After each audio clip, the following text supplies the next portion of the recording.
What's up? What's happening? What's going on, Cantaloupes? A couple days ago, we presented our list of the top 20 fantasy QBs for 2017. If you haven't yet, go check out that video when you're done over here. Today, we get to talk about what many people, including myself, consider the most important position in fantasy, the running back.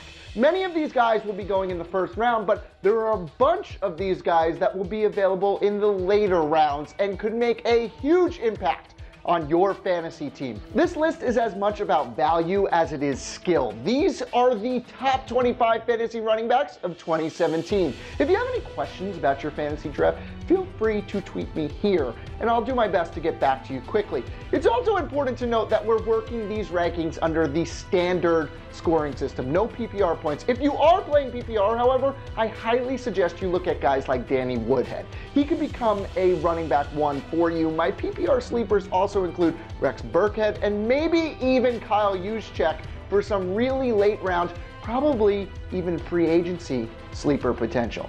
Number 25, Derrick Henry. You're going to notice that I have DeMarco Murray ranked lower than most experts. This is the reason why. When given the opportunity in his 2016 rookie season, Derrick Henry shined. He averaged 4.5 yards per carry, and when Murray slowed down in the final 3 games of the season, Henry had 3 TDs and averaged over 4.8 yards per carry. Derrick Henry has enormous value in the 6th or 7th round. Number 24, Amir Abdullah. Abdullah was ready to bust into the fantasy scene in 2016, but after a game and a half, he got hurt and it ended his season. In those 6 quarters that he played in 2016, he averaged 5.6 yards per carry, along with 5 receptions for 57 yards and a touchdown. He's in line to start for the Lions. If he stays healthy, he could be a huge steal in the 5th round. Number 23, Frank Gore. Gore has proven to us that the over 30 rule for running backs need not apply to him.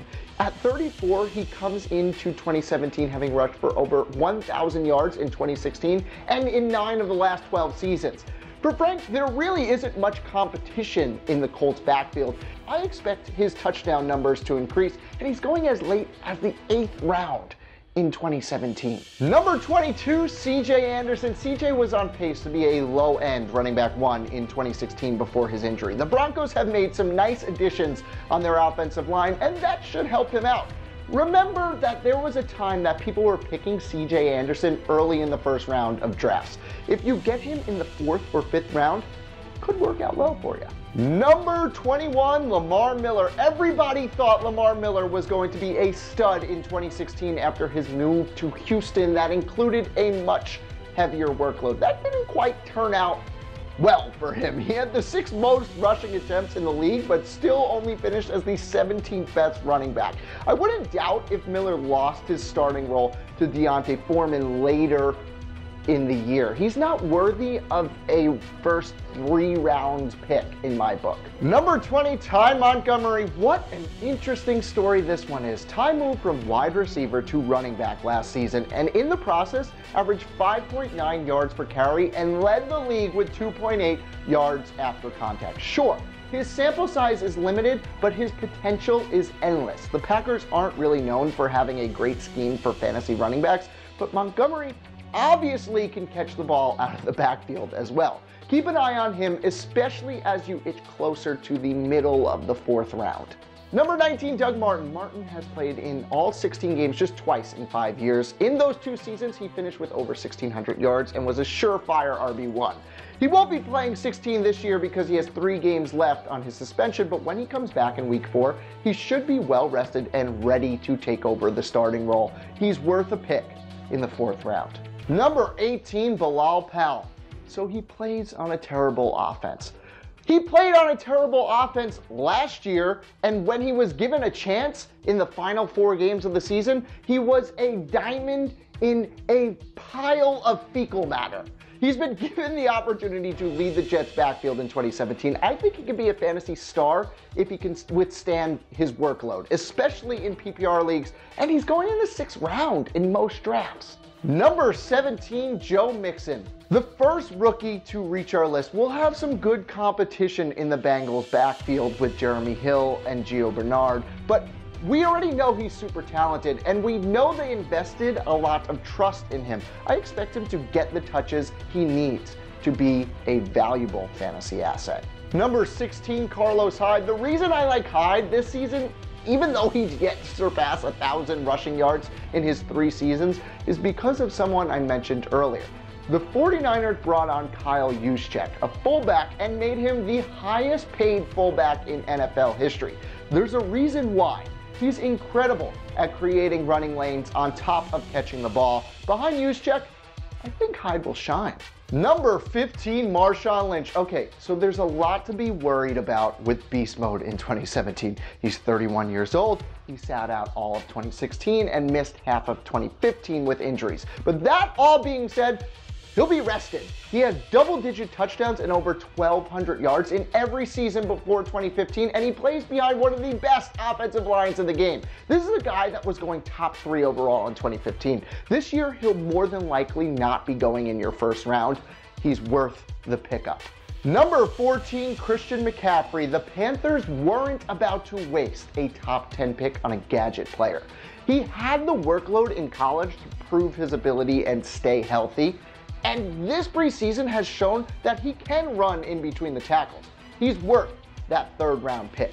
Number 13, Dalvin Cook. And here we go again with another rookie running back. Rookies are always tough to take a chance on, but from what we saw with Zeke last year, they can pay huge dividends. So far, Cook seems to be holding off Latavius Murray for starting duties, and that's a feat in itself.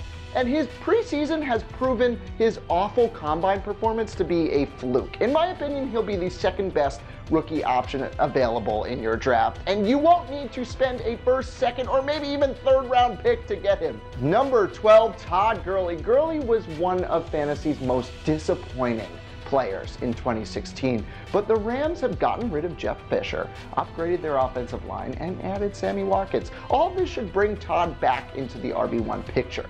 He's already going like 17th overall, and that makes him a risk, but if he falls a bit, take him.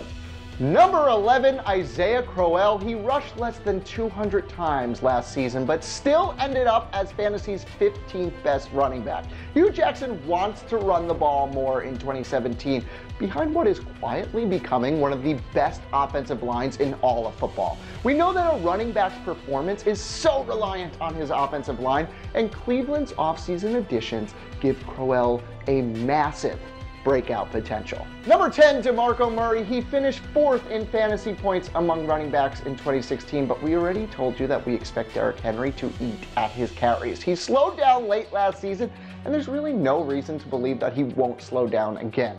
I'm just saying don't take him in the 1st round. Anything later, and that's okay. Number 9, Leonard Fournette. Chad Henne is about to become a Jaguars starting quarterback. I love Chad Henne more than any football fan probably ever should. But that being said, let's not pretend like the Jags aren't going to rely on their 4th overall pick. He's big enough to create his own holes and could bring excitement to Jacksonville. My only reservation is with his spotty O-line. Number 8, Jordan Howard. Howard was a shock in 2016. As a 5th round pick in the NFL draft, he somehow managed to become the 8th best fantasy football running back. We expect more of the same with Howard, even though Cohen could eat at his 3rd down carries. Number 7, Melvin Gordon. After a disappointing rookie season, Gordon bounced back as a sophomore to finish among the top 10 in fantasy running back points, even despite failing to reach 1,000 yards. The Chargers added Russell Okung in free agency along with a couple more linemen via the draft. This should be the year Melvin Gordon improves his 3.9 yards per carry average. Number 6, Devonta Freeman. Devonta is a huge asset in PPR leagues, but even though he's only rushed for over 100 yards twice last year, he should still be near the top of your standard league draft board as well. He led all fantasy football running backs in 2015. His competition with Tevin Coleman is nothing new, and Freeman has proved to be fantasy gold despite it. We don't even have Coleman in our top 25 this year. Devonta should shine. Number 5, Jay Ajayi. It's easy to break down if Ajayi will be good or not this year. In the 4 games Mike Pouncey and the rest of the Dolphins' offensive line were healthy, Ajayi rushed for over 100 yards, with 3 of those games going for over 200 yards. He failed to reach 100 yards in a game when his offensive line wasn't healthy. Expect that same trend. He could be unreal if the O-line stays healthy. Number 4 is Ezekiel Elliott. Zeke is a risk because of his suspension, but the fun part about that is that he's dropping significantly in drafts. But when he comes back, you know he's going to be an absolute stud. We saw it with Le'Veon Bell and Tom Brady last year. There is extreme value in picking up known superstars when they're suspended. Just pick up Darren McFadden for the few weeks that Zeke misses. Number 3, LeSean McCoy. LeSean McCoy was awesome last season, and somehow I managed to pick him up in the 3rd round. He'll be certainly going in the 1st round this year, and for good reason. Expect consistency and star power from the 29-year-old. He is a surefire stud. Number 2, Le'Veon Bell. Bell has only played 1 season of 16 games. This was in 2014. All he produced was over 2,200 yards and 11 touchdowns. He already announced via Twitter he'll be playing the season opener despite his offseason contract holdout. I have absolutely no objection to taking Le'Veon with the number 1 overall pick, and I cannot say enough good things about his potential. Number 1, David Johnson. The reason David Johnson is going above Le'Veon Bell in this list is because of pure consistency. He was the top-ranked fantasy running back in 2016, and there's no reason to believe that this year will be any different. In 15 of 16 weeks last season, he finished in the top 12 of fantasy points from running backs. He may even see more work in 2017. What a guy. Who do you think is going to be a sleeper at running back in 2017? Let me know in the comments down below. Make sure to check out our video of the best fantasy QBs in 2017, and also be on the lookout for our top wide receivers video coming out soon. Until next time, I'm Mike Cantalupo. Thanks for watching.